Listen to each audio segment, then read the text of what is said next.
Hello. कौन बोल रहा है? आदित्य, मेरी बात सुनो। मैं कौन बोल रहा हूँ इससे कुछ फर्क नहीं पड़ता। बस फर्क पड़ता है तो इस बात से कि तुम्हारी फैमिली खत्म होने वाली है। तुम्हारे दादाजी को मैं हार्ट अटैक देने वाला हूँ, तुम्हारी माँ ट्रक के नीचे आ जाएगी और तुम्हारे पापा आज ही के दिन सुसाइड करने वाले हैं। ये सब मैं तुम्हें बता रहा हूँ क्योंकि मुझे लगता है कि तुम्हें पता होना चाहिए। देख, तू जो भी है ये फालतू की बकवास मुझसे ना ही कर। अरे क्या बोल रहे थे तुम? मेरे पापा तो कंपनी। हाँ, मालूम है मुझे, तुम्हारे पापा कंपनी में हैं। और ये भी मालूम है कि उस कंपनी के बहुत सारे लोगों के ऊपर फाइनेंशियल स्कैम का आरोप लगा है और तुम्हारे पापा स्कैम के टॉप पर है। तुम यकीन नहीं मानोगे, लेकिन मैं अभी उसी कंपनी के सामने खड़ा हूँ और तुम्हारे पापा सबसे ऊपर जा रहे हैं मेरे सामने। और देखो देखो क्या? यही कि तुम्हारे पापा मेरे सामने छत पर से नीचे कूद गए। पर तुम तो अभी मनाली में अपनी बीवी के साथ जवानी के मजे ले रहे हो। उसकी वो सुगंध और उसका वो जिस्म, हाय, वो है ही इतनी सुंदर कि कोई उसे अकेला कैसे छोड़े। लेकिन अगर पति तुम्हारे जैसा बेवकूफ हो तो फिर बात अलग है। तुम्हें उसे यूं ही अकेला छोड़कर होटल से बाहर नहीं आना चाहिए था। कौन है बे तू? Hello hello. फोन कट चुका था। पहले तो आदित्य को लगा कि किसी ने उसके साथ मजाक किया है, पर थोड़ी ही देर बाद उसे एक फोन आया कि उसके पापा ने सुसाइड कर लिया। और इस बात का पता चलते ही उसके दादाजी को हार्ट अटैक आ गया।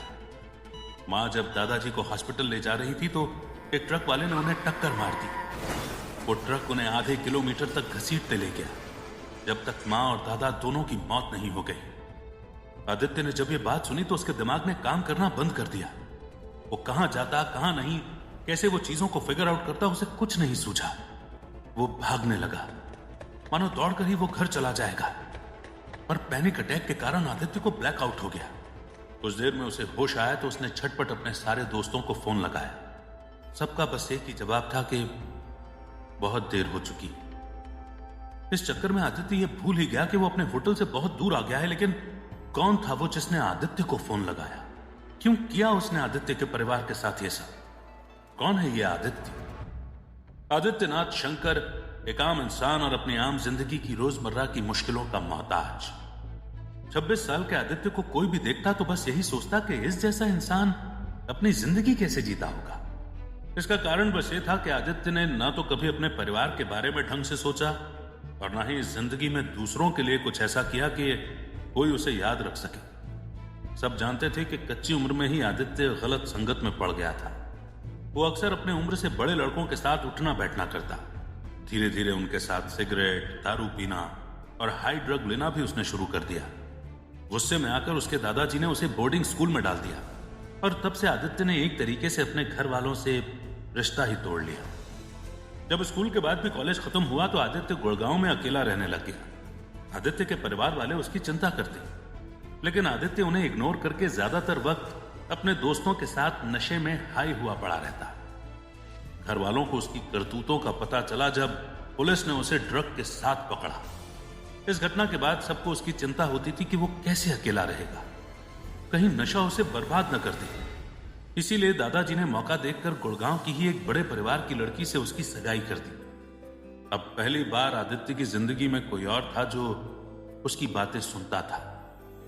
आदित्य खुश था, पर एक दिन आदित्य ने अपनी मंगेतर मल्लिका को किसी लड़के के साथ बाहों में बाहें डाले पार्क में देख लिया। ये वही पार्क था जहां अक्सर संस्कृति के ठेकेदारों से बचने के लिए लवर्स छुप के मिला करते थे। जब आदित्य ने एक प्राइवेट डिटेक्टिव लगवाकर तहकीकात करवाई तो उसे पता चला कि वो लड़का मल्लिका का बॉयफ्रेंड ही था। दोनों शादी के पहले भागने की सोच रहे थे। आदित्य के जानने वालों को यह पता था कि उसे बुरी चीजों की लत तो है, लेकिन उस दिन सबने उसका गुस्सा भी देख लिया। आदित्य ने उस लड़के को इतना मारा कि अधमरी हालत में उसे हॉस्पिटल में भर्ती करवाना पड़ा। आदित्य को जेल हो गई। आदित्य जेल में दिन भर कैदियों के साथ बात करता था, दिन भर उनके अनुभव की कहानियां सुनता रहता। धीरे धीरे उसके अंदर और गुस्सा पनपने लगा। जेल का माहौल दिन ब दिन उसे और खतरनाक बनाने में लगा हुआ था। आदित्य ने 6 महीने जेल में गुजारे। जब वो लौटा तो अपने ही घर से बाहर निकलने में उसे शर्म आने लगी। अब वो घर वालों पर चिल्लाता और घर में ही छुप कर नशा करने लगता। उसका ये बिहेवियर देखकर घर वालों को चिंता होने लगी कि कहीं वो पागल न हो जाए। मजबूरी में दादाजी को एक बड़ा फैसला लेना पड़ा। इस बार जल्दबाजी में एक लड़की से आदित्य की शादी कर दी गई। शादी के बाद उन्हें वापस गुड़गांव भेज दिया गया, लेकिन इस फैसले का अंजाम भी वैसा नहीं हुआ जैसा घर वालों ने सोचा था। मल्लिका यानी अपनी पहली मंगेतर से धोखा खाकर आदित्य चुप रहने लगा था। दबे हुए गुस्से ने उसे और कड़वा बना दिया था। इस सब का खामियाजा उसकी पत्नी मृणाली को ही भुगतना पड़ा। शादी के बाद बरसों का गुस्सा हिंसा के रूप में पत्नी को फेस करना पड़ा। शुरुआत में आदित्य सिर्फ चिल्लाता था, फिर गाली गलौज से हाथ उठाने तक का सफर जल्दी ही उसने तय कर लिया। थोड़े टाइम बाद ही मृणाली ने अपने पापा की मदद से उनकी ही फार्मास्यूटिकल कंपनी ज्वाइन कर ली। वो अब बिजी रहने लगी। आदित्य को उसके बिहेवियर के चलते पिछली जॉब से निकाल दिया गया। तब मृणाली के पापा ने उसे भी अपनी कंपनी में पब्लिक रिलेशंस डिपार्टमेंट में रख लिया। शादी को 3 साल हो गए थे। आज भी आदित्य मृणाली को मारता था, पर वो इसी उम्मीद से सब कुछ सहती थी कि एक दिन आदित्य जरूर बदलेगा। आदित्य उसे कितना भी मारे, पर वो मारपीट की बातें कभी भी बाहरी दुनिया के सामने नहीं लाते। जब उनकी 3री सालगिरह आई तो कंपनी ने उन्हें मनाली ट्रिप का गिफ्ट पैकेज दिया। अब न चाहते हुए भी आदित्य को ट्रिप के लिए हां करनी पड़ी थी। पति पत्नी एनिवर्सरी हनीमून के लिए निकल गए। वहां पहुंचकर आदित्य न ही मृणाली के साथ कहीं शॉपिंग पर जाता और ना ही उसे ढंग से बात करता और ना ही दिखावे के लिए ही उसके साथ घूमता। इसी मनाली हनीमून ट्रिप के 7वें दिन आदित्य के पास उस अननोन नंबर से फोन आया था, जिसने उसके परिवार की मौत की बात उसे पहले ही बता दी थी। अब आदित्य अपने परिवार को तो खो चुका था, लेकिन उसके सामने उसकी पत्नी मृणाली का चेहरा घूमने लगा। अगर वो समय पर पहुंच गया तो वो इस दुनिया में अपने आखिरी करीबी इंसान को बचा सकता था। वो तेजी से अपने होटल की तरफ भागा, लेकिन जब वो रूम में पहुंचा तो उसने देखा कि मृणाली के शरीर पर एक भी कपड़ा नहीं है। बेसुध सी पड़ी मृणाली के हाथ से खून बह रहा था और उसके शरीर पर नाखूनों के निशान थे। आदित्य को समझ में आ गया कि किसी ने उसकी बीवी का रेप किया है। उसने मृणाली के चेहरे पर अपना हाथ फेरा तो उसे समझ में आ गया कि मृणाली भी इस दुनिया में अब नहीं रही। उसके हाथ की नस कटी हुई थी। लग रहा था जैसे मृणाली ने सुसाइड किया था। आदित्य ये सब सोच ही रहा था कि इतनी देर में ही पीछे से किसी ने उसके सिर पर बहुत जोर का वार कर दिया। जब उसकी आंखें बंद हो रही थी तो उसे दिखा कि हमला करने वाले आदमी के एक हाथ का अंगूठा नहीं था।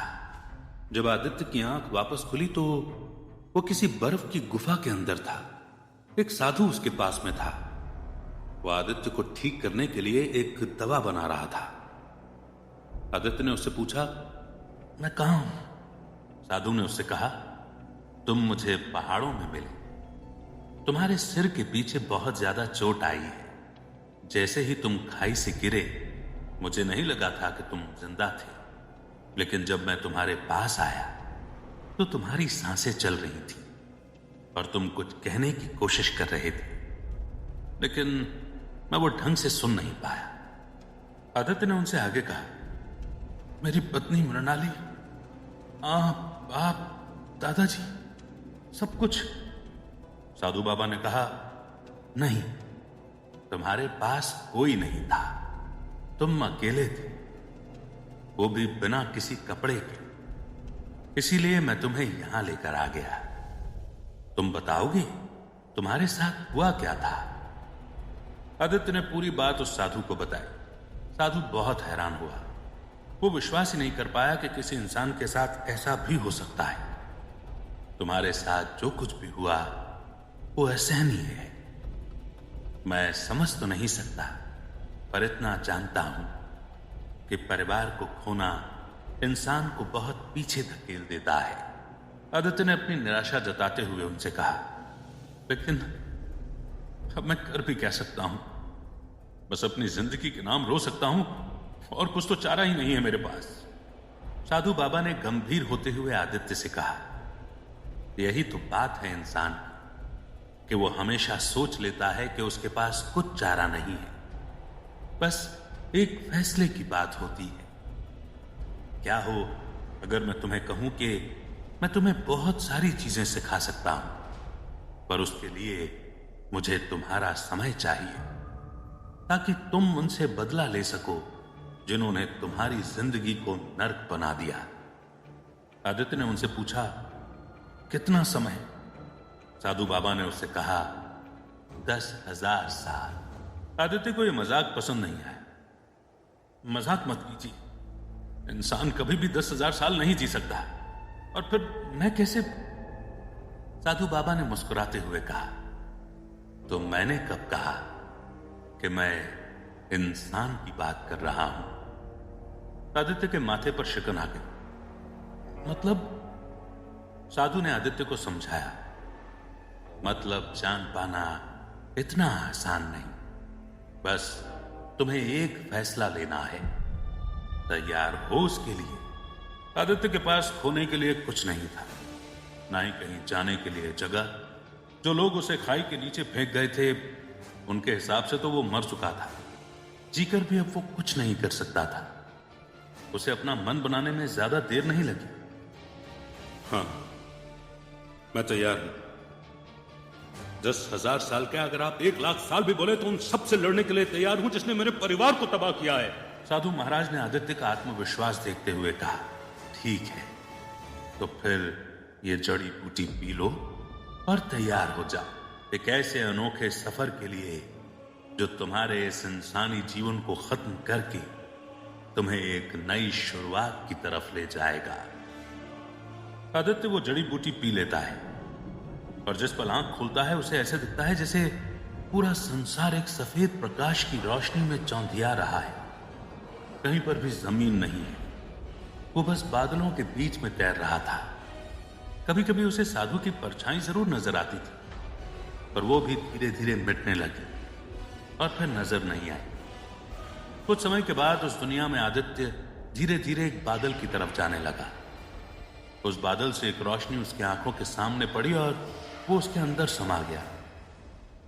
एक जोर की बिजली के साथ आदित्य की आंखें खुली और उसने आसपास देखा। वो एक छोटे से कमरे के बिस्तर पर लेटा हुआ था। कमरे में बहुत ही कम रोशनी थी और ऊपर पंखा चल रहा था।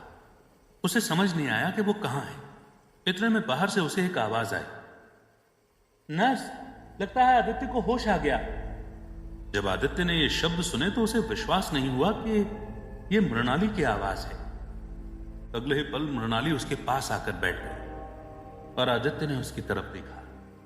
वही चेहरा, पर उसकी सुंदरता का आभास आदित्य को आज पहली बार हुआ था। मृगनयनी जैसी बड़ी बड़ी आंखें, एक छोटी सी नाक, होठों पर एक तिल और लंबे घने बाल। इस सब का यही मतलब है कि मृणाली जिंदा थी।